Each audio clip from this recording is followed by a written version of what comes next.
We can go ahead and get started again. MEI is particularly honored today to welcome Senator Chris Coons from the state of Delaware, who serves as a member of the Foreign Relations Committee and Appropriations Committee. And I guess we should also express our gratitude to Senator McConnell for not screwing up your calendar any more today than necessary. Senator Coons has generously agreed to join us today to offer his own insights into critical Iran issues, including those related to two items that are currently on the Senate agenda. First is the status of the Joint Comprehensive Plan of Action, the JCPOA, treating Iran's program and sanctions relief. And then the second is the Countering Iran's Destabilizing Activities Act of 2017. We look forward as well to hearing the Senator's thoughts on events in the region, including Iran's presidential election, tensions between the GCC states, and developments in the Syrian conflict.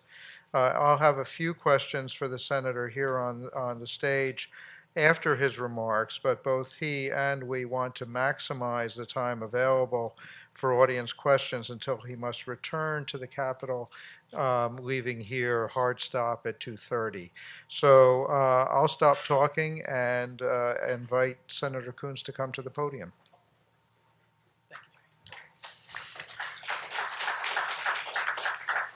Well, thank you. Thank you, Jerry, for the introduction and the opportunity to be with you today. And thank you for the way that you served the country and the State Department for more than 40 years, culminating with your admirable service as our ambassador to Yemen and a top official in the Bureau of Near Eastern Affairs. And my thanks to the Middle East Institute and to all of you, those of you who are serving or who have served in the State Department as civil servants or foreign service officers. We're grateful for all that you do or have done to advocate on behalf of the United States and our interests and values. And I'd also like to thank other members of the diplomatic corps and members of the press who are here today, and folks who either serve in our armed forces or who are part of the press corps or the nonprofit community that is so robust here in the DuPont Circle area. I'd also like to thank Tom and Adam and Ryan, folks in my team, who helped craft and focus my thoughts on U.S.-Iran policy. This afternoon, I want to talk about Iran's recent behavior and U.S. policy towards Iran. I'll discuss the current status of the U.S.-Iran relationship and how we have reached our current state of increased tension. I'll lay out some policy recommendations and make the case that war between our nations is not inevitable, and calls for regime change at this time are ill-advised. Tensions between the United States and Iran have increased steadily since President Trump took office in January. Both Iranian and U.S. government actions have contributed to this dynamic. Let's begin by reviewing Iran's recent behavior. The Iranian government has continued its ballistic missile tests. The regime regularly violates the human rights of its people. Its leaders continue to call for Israel's destruction and test just how close they can move proxy fighters to Israel's borders with Syria. In addition to Syria, the IRGC Quds Force continues to foment instability in Iraq, in Yemen, in Lebanon, and Afghanistan. Iran continues to fund Hezbollah, Hamas, and the Palestinian Islamic Jihad with tens of millions of dollars. As Ramadan ended, Iran's Supreme Leader Ayatollah Khamenei called the fight against Zionism obligatory for all Muslims. And last month, Iran marked Quds Day with large rallies at which protesters chanted the familiar "Death to Israel, Death to America." In May and June, U.S. military forces in the region, both in Syria and the Gulf, found themselves in very close calls with Iranian ships, aircraft, and proxy forces. And on May 19th, Iran held elections that I would say were neither free nor fair.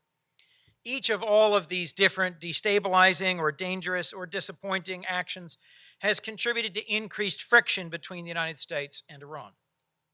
Before we consider how the Trump administration has responded, it's important to acknowledge that the Trump administration's strategy review towards Iran is ongoing. As I understand it, the review is occurring in a thorough and professional manner, but we've already received some indications of the way that President Trump and his team intend to approach Iran.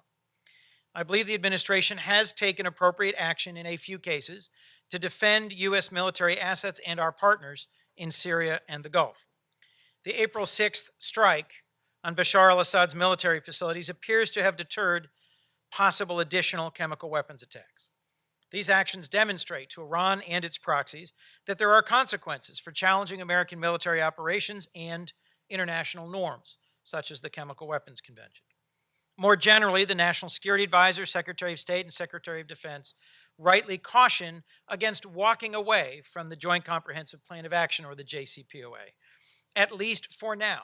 I believe they are correct in concluding that upholding the JCPOA and condemning Iran's behavior are not mutually exclusive. But I have grave concerns about how the Trump administration has handled other aspects of its engagement with Iran. Just 7 days into his term, President Trump fulfilled a campaign promise by putting in place a ban on individuals traveling to the United States from Iran and 6 other Muslim-majority countries. The Iranian government has taken advantage of this travel ban to accelerate its efforts to promote widespread anti-Americanism. Since the ban was announced, close observers of Iran have reported a widespread rise in anti-American sentiment among the Iranian people, who previously widely held a more favorable view of our country.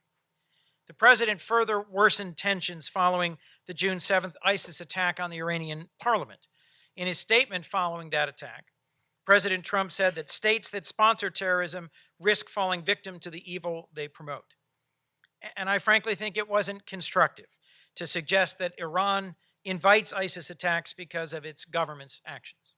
More broadly, President Trump has taken a one-sided approach to the region. His visit to Riyadh and reflexive support of Saudi Arabia in its feud with Qatar are at the broadest level counterproductive. Leaders in Tehran are boasting about how the ongoing GCC feud is weakening the anti-Iran bloc in the Gulf and unnecessarily distracting our Arab partners.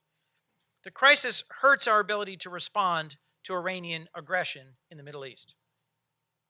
There should be no doubt that I view many of Iran's actions as inexcusable, and I believe they require a clear-eyed and persistent response from the United States. But it's also apparent from the examples I've just cited that President Trump's actions have also contributed to an increasingly tense state of U.S.-Iranian relations. The question before us is, how do we craft a policy towards Iran that pushes back against its bad actions while avoiding counterproductive moves or inadvertent steps that lead towards a greater conflict? The Senate has already taken action to respond to Iranian aggression. On June 15th, by a vote of 98-2, we passed a bill to impose non-nuclear sanctions on both Russia and Iran. I was proud to be an original co-sponsor of this bill, which will impose terrorism-related sanctions on the IRGC, hold Iran's government accountable for its human rights record, and allow for sanctions on supporters of Iran's illicit ballistic missile activity. This bill will take real steps to punish Iran for its unacceptable non-nuclear behavior without undermining the JCPOA. The House should pass it, and President Trump should sign it immediately.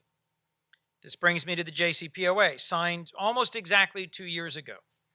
I supported the agreement, although I haven't shied away from pointing out where I thought it needed to be strengthened and in pointing out its challenges, weaknesses, or flaws. Despite its imperfections, the JCPOA has so far achieved its fundamental goal of freezing Iran's nuclear weapons program. The agreement remains in the best interest of the United States because it keeps our allies on our side. It helps us gather valuable intelligence on Iran's ongoing nuclear program. It allows for intrusive and sustained inspections. It sustains limited, useful communications challenges with the Iranian government, and it is one of the more successful global actions in counterproliferation. Let me speak specifically about the importance of these communications channels. As I suspect this audience knows better than any, for decades, the United States and Iran did not communicate directly, leading to misunderstandings and unintended escalation. I'm skeptical that the communications channels created by the JCPOA can single-handedly achieve any diplomatic breakthroughs, but they are critical to preventing miscommunication between the United States and Iran. And so I urge the Trump administration not to casually shut them down or cast them aside. We can use these channels proactively. We should use them to make sure the Iranian government more clearly understands which behaviors we find unacceptable. including, for example, violations of the JCPOA, provocative actions against our military assets in the Gulf, attacks against Israel, and Iran's ongoing support for the regime of Bashar al-Assad. We should also use these communications channels to press Iran to release detained and missing Americans, including Robert Levinson and Simak and Bakir Namazi. The JCPOA also buys us time while Iran does not possess a nuclear weapon. Rather than tear up the deal, as some have suggested, the United States should keep working diligently with our allies, as well as with countries such as China and Russia, that although being adversaries in other sectors, were our partners in this deal, to negotiate a successor agreement that will expand upon the current inspections regime. Some of the JCPOA's restrictions expire as soon as 8 years from now. So we need to think today about how we might monitor and constrain Iran's nuclear program after provisions of the JCPOA sunset. Sanctioning Iran and upholding the JCPOA do not constitute a fully formed U.S.-Iran policy. A third pillar has to involve maintaining and enhancing our cooperation with critical regional partners. We have no more important regional partner than Israel, the only true democracy in the Middle East. We must sustain our cooperation on missile defense and fully fund Israel's security assistance. Other Middle Eastern security partners, such as the UAE, have contributed to our fight against Iranian proxies, against ISIS, and against al-Qaeda. We should continue to support them. And if other countries are willing to partner in a manner consistent with our respect for the law of armed conflict and human rights, we should explore new and expanded ways to work together. Finally, in our rhetoric as well as our actions, the United States has to continue to distinguish between the Iranian people and their government. Rather than banning most Iranians from traveling to the United States or blaming them when they are victims of a terrorist attack, I think Americans should maintain our expressed support for the people of Iran. In May, Iranians once again endured long lines to vote in an election, even when they knew it was neither free nor fair. The people of Iran welcomed members of the U.S. wrestling team with open arms, even during our ongoing dispute over the president's travel ban.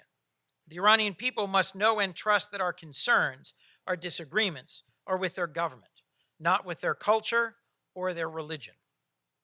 Before I conclude, I'd like to sound a note of caution about recent calls from some to pursue regime change in Iran. The United States will always maintain, must always maintain, our right to use military force to protect our interests and the security of vital regional allies such as Israel. But war with Iran is not inevitable, and regime change in Iran should not be the stated policy of the United States. For those who are suggesting such a course, even urging it, I ask them to be wary, particularly given our recent track record in Afghanistan and Iraq and Libya. Regime change, in my view, would be unlikely to succeed. I think we shouldn't stumble into a new conflict while still trying to manage our anti-ISIS campaign, our conflict with North Korea, the rise of China, and an increasingly and expansively belligerent Russia. President Trump himself called regime change dangerous and wasteful during his campaign in 2016. If we did pursue this ill-advised approach, what would the result look like? Would terrorist groups fill the vacuum created by instability inside Iran? What would be the impact on markets and on the free flow of energy and on relations with the West and throughout the Persian Gulf? More importantly, what would be the composition of a successor regime? Would an alternative government be stable and seen as legitimate by the Iranian people, or would it be more likely seen as a Western-backed puppet? There are far more questions with either troublesome or bad answers than there are questions with good answers in this scenario. I think if our recent experience teaches us anything, it's that we should consider what follows the use of military force in the Middle East and approach these decisions with humility. Let me conclude with a final thought. I do not trust the Iranian regime, and I vehemently oppose their behavior in the region. But we can respond effectively by passing and enforcing tough non-nuclear sanctions while maintaining engagement with the Iranian government and demonstrating support for the Iranian people. Today, the United States and our partners are showing our commitment to nuclear nonproliferation in the face of North Korea's ongoing missile tests and nuclear tests. I believe there is value in enforcing the JCPOA and demonstrating a viable diplomatic alternative to the pursuit of nuclear weapons. calls for regime change or war with Iran are reckless. A collision course with Iran is not inevitable, and we can and must avoid stumbling into military conflict. We should preserve all diplomatic channels and exhaust all options before seriously considering any action involving military force. Thank you for the opportunity to be here today, and Jerry, I look forward to our conversation and to your questions. Thank you. Well, thank you, Senator Coons. Thank you very much for your comments. Just a couple of questions to kick it off before we turn to the audience for their questions. You had talked about the presidential election and noted that it was neither free nor fair, and that of course the options, the opportunities for the Iranian people to really choose representatives that reflected their own desires were very restricted, limited. A lot of people, of course, look at the election of Hassan Rouhani, nevertheless, as a signal that the Iranian people are really committed to and interested in a more moderate approach, an approach that's quite different from the hardline IRGC and Ayatollah Khamenei view of the world.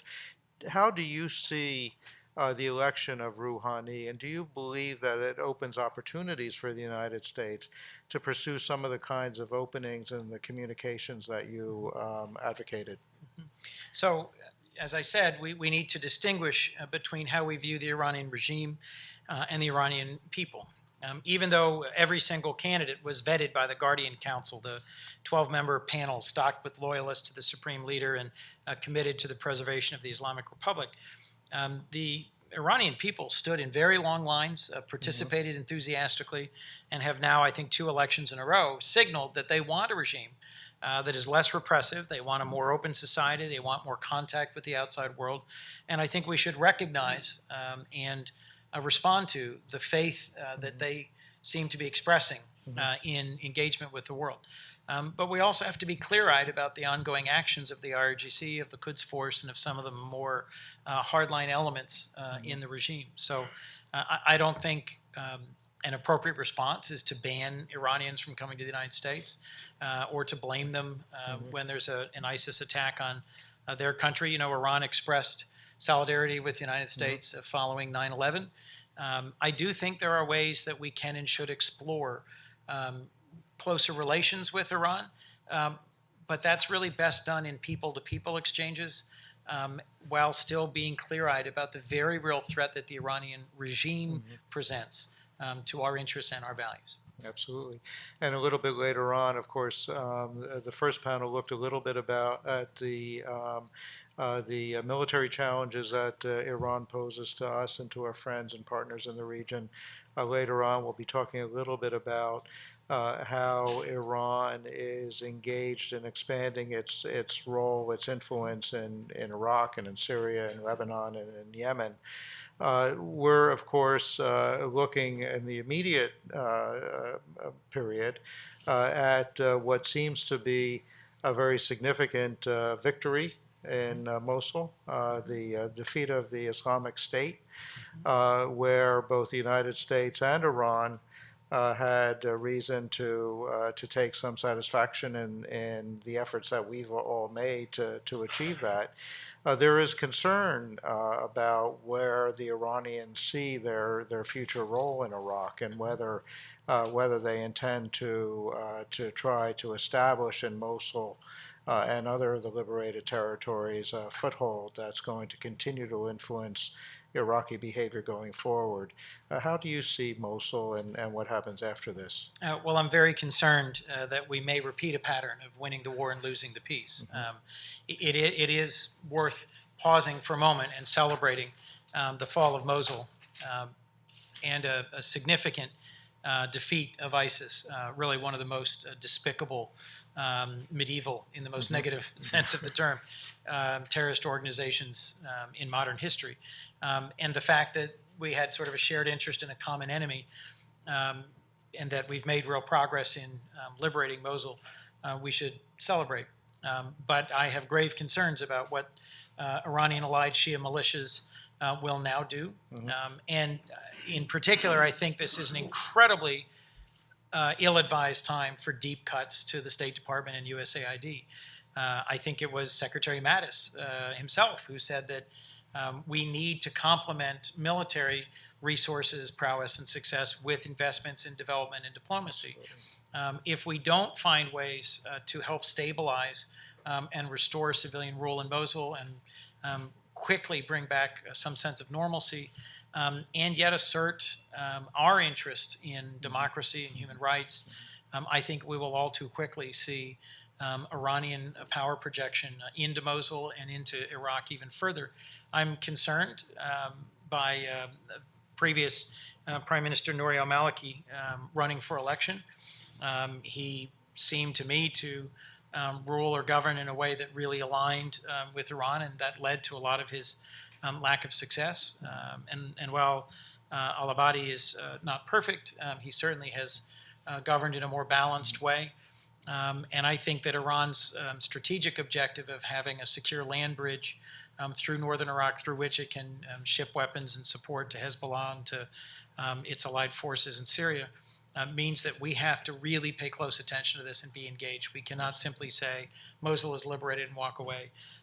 And our diplomats and our development professionals are absolutely essential in this work, and that's one of the reasons on the Foreign Relations Committee and the Appropriations Committee I'm fighting to make sure that we don't, at this particularly pivotal time, enact the devastating and I think ill-advised cuts that were proposed in the President's budget. No, absolutely. I can say from my own experience that unless you have a comprehensive approach to dealing with these issues, you never actually achieve a sustainable solution. You'll never get to the objective of defeating violent extremism unless you are prepared to commit for the long term to the kind of development and peacemaking approach that requires a robust State Department and USAID. Let me ask members of our audience, we have about 20 minutes for the Senator before he has to leave, and so let me offer opportunities to our audience members. We start here with this gentleman in the blue. We have microphones coming around. Please identify yourselves before you ask your question. Peter Humphrey, I'm an intelligence analyst and a former diplomat. My problem with anti-regime change people is that you basically condemn hundreds of thousands of people to torture and imprisonment for generations, and that's not acceptable to me personally. So I want to know what happens when the Iranian people take to the streets in massive numbers, even massive numbers than the last time. Do you non-regime change people sit on the sidelines once again? Is it once again Hungary in 1956? Or will you actually help the young people who have indicated over and over again in both open and clandestine polling that they don't want this regime? Do you side with those people, or do you let it go on this principle of non-interference? Well, I don't think I articulated a principle of non-interference. I think what I was suggesting was, if you look at the menu of challenges the United States faces in the world today, and in the context of a new administration that is proposing deep cuts in our capabilities, both diplomatic and developmental, I am concerned that there are those who are sort of banging the drum for a regime change effort now. So I'm not someone who is a non-interventionist in all contexts at all times. I agree with you that it is achingly difficult to look back at periods where the United States did not engage, as hundreds of thousands of people took to the streets and sought opportunities to participate in their society. But the outcome of the so-called Arab Spring broadly has been uneven. The United States' role in a variety of the conflicts that have come out of it isn't clearly positive. And I'd welcome input from you on how else you would suggest we engage with the Iranian regime. I think we're coming from a similar place of saying the current Iranian regime has human rights practices internally that are despicable and does not reflect the will of the Iranian people. But what I was trying to point to was, in a very difficult time, when we are overextended and under-resourced to confront really imminent threats. Today, this year, this is not the time to be beginning a drumbeat for regime change without having thought through how we would accomplish that, what the consequences would be for the Iranian people and the region, and then how that would reflect on the United States. I think our recent past is not filled with examples of successful regime change efforts by the United States. Okay. That's all. Somehow I got 10 times as many questions. Okay, let's come over here.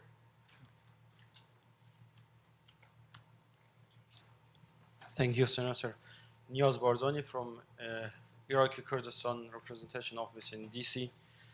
I think no one can deny the fact that since the 2003 liberation, Iran's influence has increasingly grown in all over Iraq, and the only part that Iran's influence is very limited is the Kurdistan region of Iraq, the Iraqi Kurdistan. Iraqi Kurdistan recently decided to hold a referendum on independence in September 25th, within 2 months, and the ultimate objective is to declare independence and secede from Iraq. This Iranian government has already expressed their strong opposition on this move, and we have heard a statement from the State Department that saying the timing of the referendum is not good.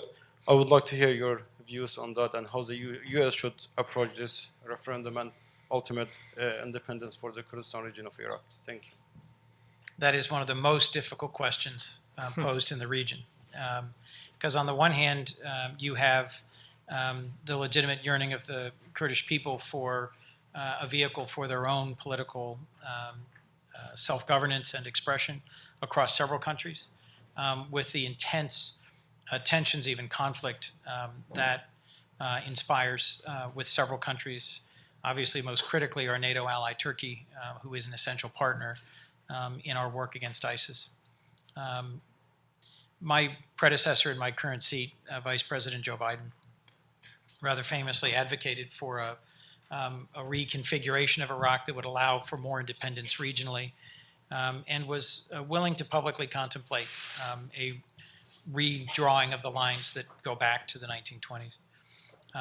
I hesitate to endorse any initiative that leads to the dismembering of Iraq, exactly because I'm not sure that there is a way that the Sunni and Shia majority portions of Iraq remain viable or independent, and are anything other than a field for Iranian expansion in the absence of the Kurdish portion of Iraq that provides critical stability. My personal hope, and I'm simply expressing my hope, is that Iraq could find success as a federal republic where the Kurdish people have the degree of autonomy, self-governance, and stability that could make possible if it were governed in an even-handed and effective way. I recognize that the experience under Prime Minister Maliki was not positive for much of the country, and a national government that really acts as an extension of Iranian interests or as a Shia government is deeply burdensome to the Kurdish people, and that the Kurdish people have fought valiantly and have in many ways carried much of the struggle of expelling ISIS from Mosul and are on the front lines of the fight in Raqqa. So the claim to having an opportunity at the outcome of this brutal conflict to self-governance is one that echoes in some of the most ancient and fundamental calling that people have, which is for self-determination. I don't have a good answer for what we should do next, depending on the outcome of the referendum. My gut instinct is to support the integrity of Iraq, but I would recognize, should you immediately challenge that point, that is simply freezing in place lines drawn on a map decades ago by now faded colonial powers, and that the legitimacy of those lines, other than once we begin erasing lines in one corner, then lines all over the world are questioned. The legitimacy of those lines is fundamentally a question, and that is one of the drivers of conflict in the region. But I appreciate the question, and clearly I have some homework to do. Barbara.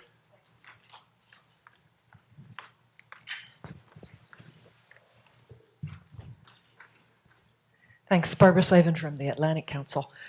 Senator, what is your view about what is going to happen in Syria? It seems that the Trump administration is basically going to cede much of the initiative to Russia and Iran and maybe maintain a small zone along the border with Israel and Jordan for whatever forces the U.S. is supporting, some sort of buffer zone. Is that how you see it, and is that the optimal result given what's going on in the region? I don't know and can't speak to what the Trump administration strategy is in Syria. The Trump administration owes us a strategy in Syria, in Iraq, a policy with regards to the JCPOA and the U.S.-Iran relationship, and a clearer path forward in Afghanistan. I recognize that the first 6 months of the administration has been somewhat tumultuous. They've been distracted by some other developments.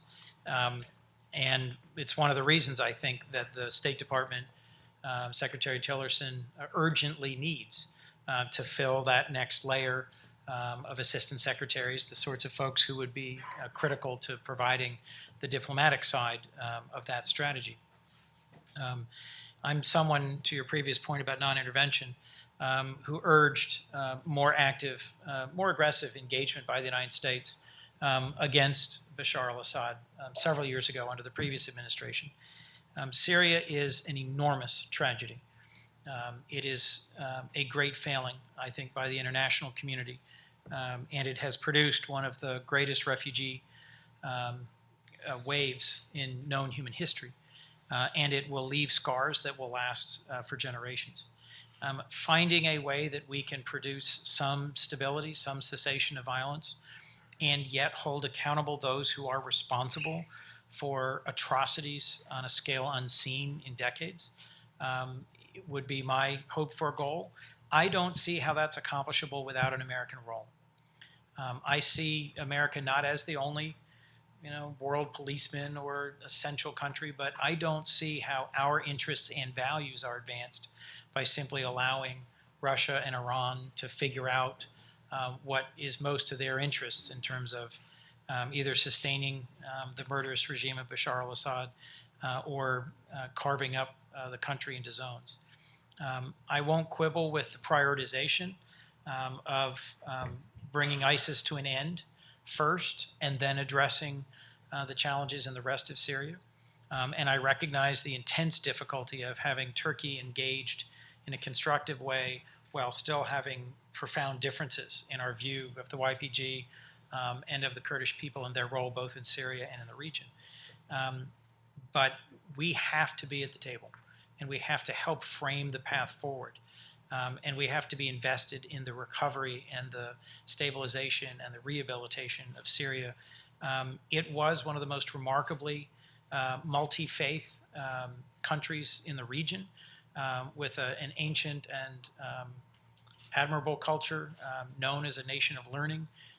What has happened in Syria is something we should all grieve over, and that the United States could just sort of walk away and say we have other things that we need to tend to, I think just would not reflect well on the United States. Okay. Let's go back here. And then take a few.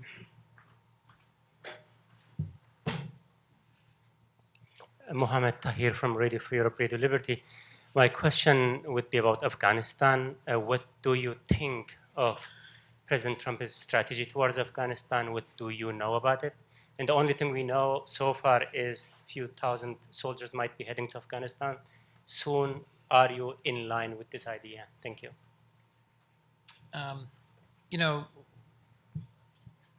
Often militaries historically have been questioned or criticized for fighting the last war, for preparing for the last conflict rather than the current conflict. And often political leaders define themselves in opposition to their predecessor rather than in the context they're in. President Trump, I think, in a sense of urgency to define himself in opposition to his predecessor, has made a big point of devolving to combatant commanders operational decisions, contrary to his predecessor, who he criticized, justly or not, as being over-engaged in operational decisions. I think it is the commander-in-chief's responsibility to devise, explain, and defend a strategy. I don't quibble with whether or not the combatant commander should be able to deploy forces or weapons at a certain scale, but a choice about whether we are committed to Afghanistan and will increase our troop strength and call upon our vital NATO allies, our ISAF partners, to sustain their engagement in partnership with the Afghan government, that's a commander-in-chief question. And that President Trump has really largely given that decision to the combatant commander or the Secretary of Defense, I think is stepping aside from his responsibility. And it leaves unanswered the question whether he fully supports a sustained and longer-term engagement. The challenge here is that in the absence of some negotiated peace and role with the Taliban that achieves a political solution, I don't see how peace is achievable within the next year or two or three in Afghanistan.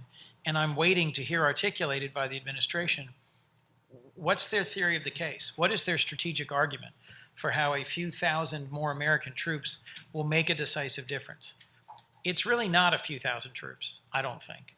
I think what is being debated internally within the administration is an open-ended commitment by the United States.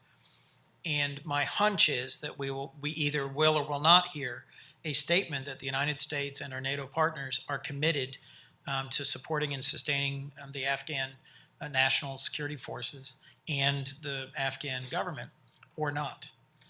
And I don't think they've actually made a final decision on that. And I think quibbling over whether it's 1,000 or 2,000 or 3,000 troops is less important than that fundamental strategic decision. Are we committed for the long haul to ensuring the stability of the Afghan government? I don't have an answer to that question in terms of what President Trump, our commander-in-chief, believes. But it is also critically connected to our view of NATO.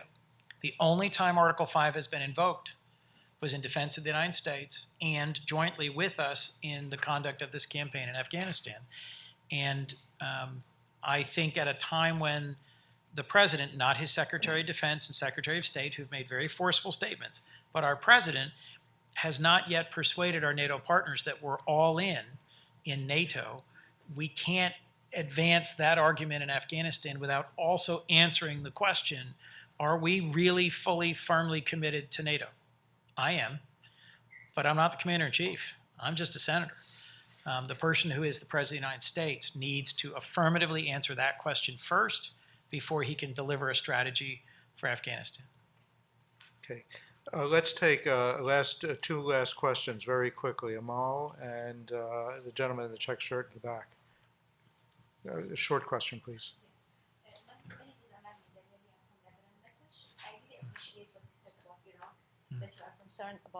That you are concerned about losing the peace, that you're concerned about losing the peace in Iraq after the defeat of ISIS. There are reports today of revenge by Iranian-backed militias of the civilian population, and the UN Human Rights Commissioner spoke about that. What is the role of the United States to prevent this from happening and to prevent the repeat of what caused the rise of ISIS, that Sunni population will feel now it's under threat? Thank you. And is there a role for Congress in that? Thank you. Okay. And then this gentleman in the back, and that will be it. Thank you. Aaron Zucker, Johns Hopkins SAIS. Senator, you and some of your colleagues have supported the JCPOA, but also supported sanctions to hold Iran accountable for its other activities. My understanding is some of your other colleagues have sought to use sanctions to scuttle the JCPOA. How do you thread that needle? How do we hold Iran accountable without sending signals that we don't support the deal? Thank you. That's a great question. I'll talk to that first and then this second, if I might. That is a very important and delicate balance. I ultimately supported the JCPOA as the least bad option on the table. And in part, that's because the rest of the world community, in response to American leadership, had over several years gotten to a point of imposing aggressive sanctions against Iran, concluding an agreement, and being in a place where they were ready to proceed. By the time it came to Congress and the Senate for review and a decision, after talking to ambassadors and security leaders from several of our vital partners around the world, I became convinced we didn't have the option at that point of leaving the table, going back to the beginning, and renegotiating a tougher, longer deal. Given that, I tried to be clear-eyed about its limitations and what it offered. Much of what it offered has been fulfilled, but we have to stay on it. We have to be diligent. We can't use minor excursions from the boundaries of the JCPOA as an excuse to walk away from it. We have to be diligent and thorough on insisting that the IAEA have the resources for inspections, that where there are temporary excursions or refusals for inspections, that we're on it and we're aggressive and we're engaged. And we should only break the agreement or walk away from the agreement when there is clear cause to do so.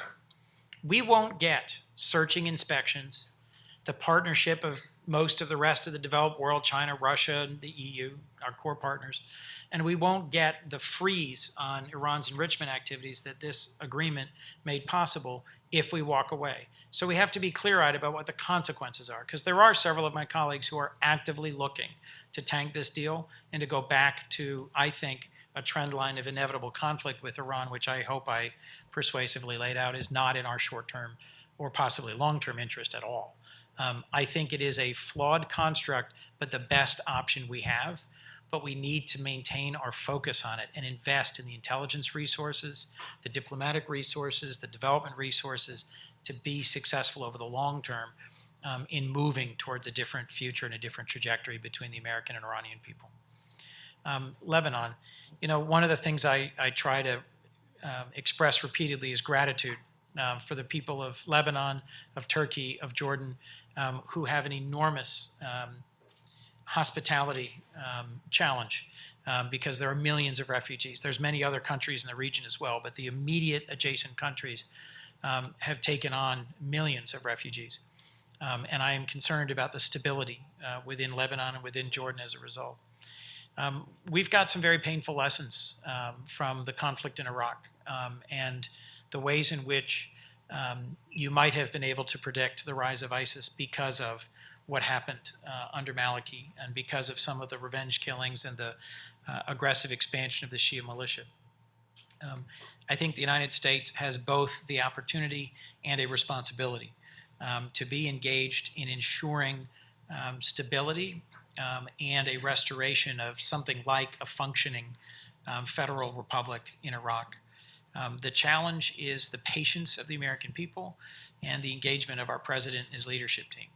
They have not articulated a U.S. strategy with regards to Iraq and Syria, but to do so without being clear-eyed about the ways in which the last conflict in Iraq and I should say the last American engagement in Iraq almost inevitably led to the rise of ISIS. To miss that and to repeat that would be to waste the sacrifice of so many who've been on the front lines of the fight that has now apparently liberated Mosul. The United States was dragged back in by the extent to which ISIS is brutal and aggressive. There will be another ISIS if we don't provide, in partnership with regional allies, some path towards stability and security for the Sunni people, the Kurdish people, and the Shia people, among many others, of Iraq. Iraq is a very difficult constellation of many faiths. I listed only 3, but there are, of course, many others. It's a hard puzzle to solve, but we can't repeat the mistake of winning the war and losing the peace. Jerry, it's been wonderful to be with you, Mr. Ambassador. Thank you all very much for asking very difficult questions. Thank you. Thank you very much, Senator. We can only hope that the administration listens to our clear-eyed friends on the Hill.